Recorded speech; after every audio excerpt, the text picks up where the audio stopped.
حضور علیہ السلام سے جب پوچھا گیا کہ حضور سب سے بڑا گناہ کون سا ہے، تو آقا کریم علیہ الصلوۃ والسلام نے فرمایا کہ سب سے بڑا گناہ یہ ہے کہ ان تجعل للہ ندا، کہ تو اللہ کے ساتھ کسی کو شریک ٹھہرائے، وہو خالقک، حالانکہ اس نے تجھے پیدا کیا، تجھے تخلیق کیا اور تو اس کا شریک بنا کے بیٹھ جائے، کہ یہ سب سے بڑا گناہ ہے۔ تو راوی نے عرض کی کل تو ثم ایو، حضور پھر اس کے بعد؟ تو آقا کریم نے فرمایا ثم ان تقتل ولدک خشیۃ ان یطعم معک، تو بچے کو اس لیے قتل کر دے کہ یہ کس طرح میں اس کو پال سکوں گا، بچے کو ضائع کر دینا، اس کو قتل کر دینا۔ اللہ فرماتا ہے نحن نرزقکم وایاہم، ہم تمہیں بھی رزق دیتے ہیں، ان کو بھی دیں گے۔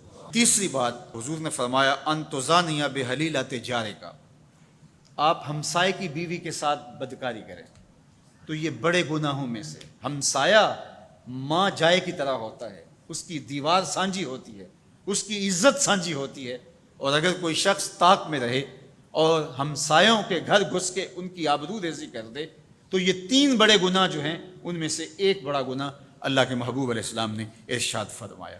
حضرت عبداللہ ابن مسعود رضی اللہ تعالی عنہ سے یہ روایت مروی ہے کہ لا احد اغیر من اللہ عز وجل، اللہ سے زیادہ کوئی غیرت مند نہیں ہے، اللہ سب سے زیادہ غیرت مند ہے، اور اس کی غیرت کا تقاضا یہ ہے وَلِذَالِكَ حَرَّمَ الْفَوَاحِشَ مَا ظَهَرَ مِنْهَا وَمَا بَطَنَ، کہ اس نے بے حیائی کو چاہے وہ پوشیدہ طور پہ کی جائے یا اعلانیہ طور پہ کی جائے، اس کو پسند نہیں کیا، اور اس نے منع کر دیا اور لوگوں کو روک دیا، حرام قرار دے دیا، اس لیے کہ وہ خود غیرت مند ہے۔ غیرت مند مالک غیرت کا سبق دیتا ہے اپنی مخلوق کو۔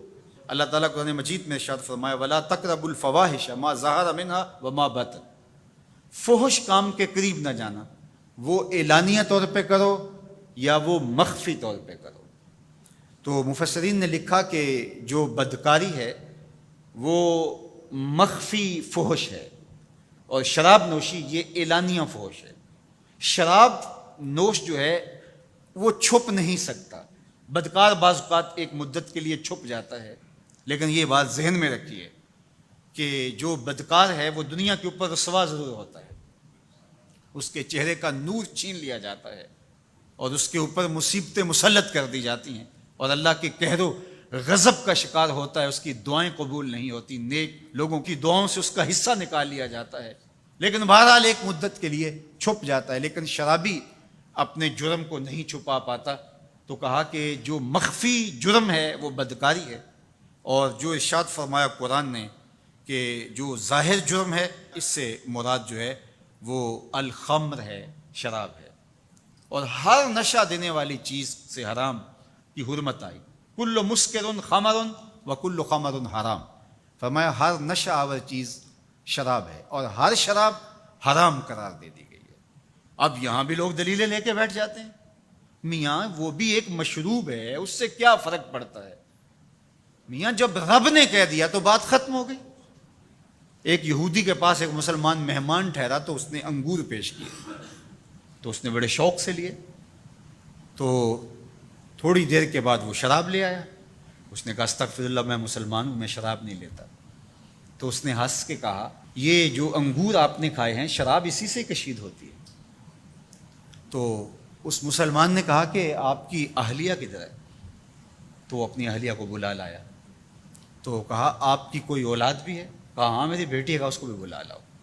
تو اس کو بھی بلا لایا۔ جب دونوں آ کھڑی ہوئی تو کہا کہ یہ حلال ہے تیرے لیے، اور یہ بیٹی اسی کی ہے، اور یہ حلال نہیں ہے۔ تو جب اس یہودی نے یہ بات سنی فقال اشہد ان لا الہ الا اللہ وحدہ لا شریک لہ واشہد ان محمدا عبدہ ورسولہ۔ کہا اتنی خوبصورت دلیل، اتنی خوبصورت دلیل۔ کہا انگور سے شراب نکلی ہے تو شراب حرام کیوں، انگور حلال کیوں؟ تو کہا مجھے یہ بتاؤ کہ تمہاری بیوی تمہارے لیے حلال ہے، تمہاری بیٹی تمہارے لیے حرام کیوں؟ کہا بات سمجھ میں آ گئی۔ تو میرے رب نے بعض کا تو اس کی حکمتیں ہمارے علم میں نہیں ہوتی، اور حکمت نہ جاننے کی وجہ سے ہم کہتے ہیں کہ یار یہ بات سمجھ میں نہیں آتی۔ یہی تو ہمیں بتایا گیا کہ جو سمجھ میں آئے اس کو بھی ماننا ہے، جو نہیں سمجھ میں آئے اس کو بھی ماننا ہے۔ ہم جنت کو مانتے ہیں نا، دیکھا ہے، یا رب کو مانتے ہیں، دیکھا ہے، وہ سمجھ میں آتا ہے، تو دل میں تو آتا ہے، سمجھ میں نہیں آتا۔ میں جان گیا بس تیری پہچان یہی ہے۔